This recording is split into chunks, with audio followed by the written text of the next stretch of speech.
علی ہم کو زہرا ہے، تو علی ابن ابی طالب جو ہیں بس سمجھ لو وہ زہرا ہے، ایک مرد ہونے کی حیثیت سے، ایک مستور ہونے کی حیثیت، لہٰذا دونوں کے کردار ہدایت کے اعتبار سے الگ الگ تھے، مقام ہم کف ہے۔ سبحان اللہ۔ اچھا، جو آیت نور پڑھی تھی اس کا ترجمہ پورا آ نہیں پائے گا، اس سے اگلی آیت پڑھتا ہوں اور بات ختم کر رہا ہوں۔ یہ جو ہم کف ہیں، فی بیوت اذن اللہ ان ترفع ویذکر فی اسمہ، اللہ نے سورہ نور کی آیت نمبر 36 میں کہا یہ جس گھر میں رہتے ہیں نا، فی بیوت، کچھ گھر ایسے ہیں کہ جن کی تعظیم کو بلند کرنے کا اللہ نے حکم دیا۔ پتہ چلا بیت اللہ کے علاوہ بھی کچھ گھر ہیں جن کی تعظیم کو بلند کرنے کا اللہ نے حکم دیا۔ فی بیوت اذن اللہ ان ترفع ویذکر فی اسمہ۔ اب تک کوئی بات قرآن یا حدیث سے ہٹ کے تو نہیں آئی بھائی، ہے نا؟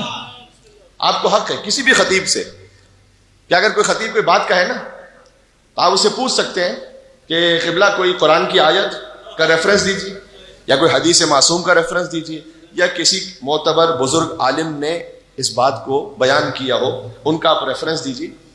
فقط لفاظی سے بات نہیں ہو سکتی، اگرچہ کہ اشعار سے مجھے خود بڑی ایک شغف ہے مجھے، لیکن میں بات کہوں شاعری سے عقیدت لیجیے، عقیدہ نہ لیجیے۔ کیا بات کر دی میں نے؟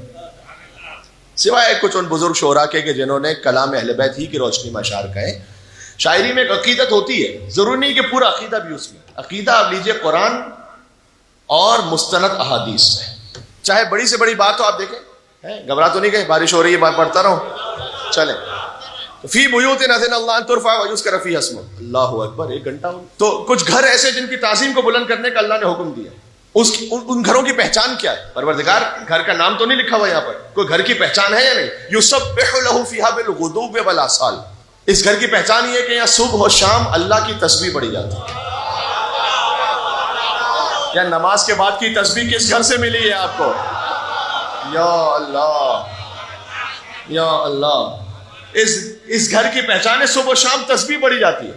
تسبیح فاطمہ سلام اللہ علیہا فقط شیعوں میں موجود نہیں ہے، برادران سنت میں بھی موجود ہے۔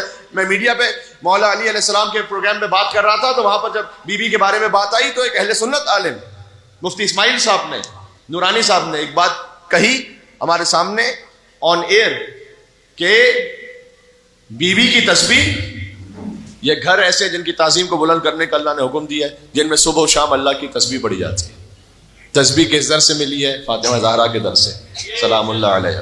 جوانوں سے میری گزارش ہے، نماز کے بعد فوراً مصلی لپیٹ کے کھڑے نہ ہو جاؤ، تسبیح پڑھو کچھ بیٹھ کے، کم از کم تعقیبات نماز میں، اور جس پہلو پر آپ نے نماز ختم کی اسی پہلو پہ بیٹھ کے تسبیح پڑھے۔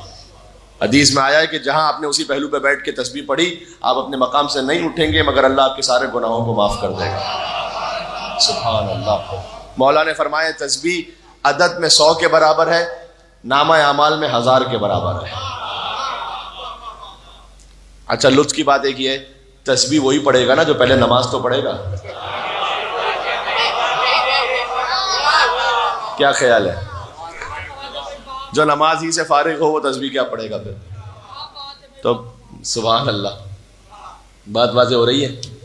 تو نماز پڑھیں، اور نماز بھی تعقیبات نماز میں کم از کم یہ تسبیح، اگر اضافہ کر سکتے ہیں تو پھر تسبیح کے بعد سورہ قل هو اللہ احد کو پڑھیں بسم اللہ الرحمن الرحیم کے ساتھ۔ یہاں حدیث سنا کے جا رہا ہوں آپ کو، فرمایا سرکار ختمی مرتبت نے کہ جو فرض نماز کے بعد سورہ قل هو اللہ احد کو پڑھے، اللہ اسے دنیا اور آخرت کا خیر عطا کرتا ہے، اور اس کے ماں باپ کے گناہوں کو معاف کرتا ہے۔ اور مزید پڑھ سکیں تو آیت الکرسی پڑھیں، اس کے بعد وَهُوَ الْعَلِيُّ الْعَظِيمُ تک ہی صحیح کم از کم لیکن پڑھیں۔ فرمایا توفیقی اسی ہوگی جو اللہ کا خاص منتخب بندہ ہوگا۔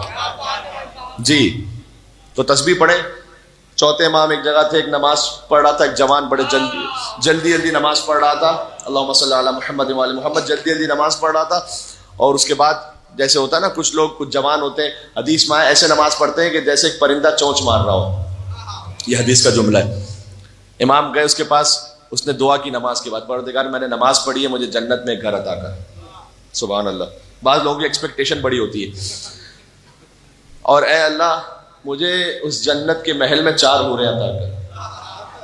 امام علیہ السلام دیکھیں، تبلیغ بھی ہونی چاہیے تو ایسے کہ بات بھی پہنچ جائے اور عزت نفس بھی باقی رہے۔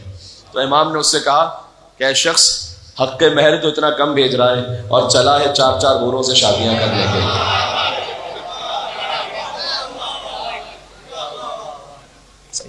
تو نماز بھی ادب احترام سے پڑھیں اور پھر تسبیح کم از کم ضرور پڑھیں. یہ بی بی کا تحفہ ہے.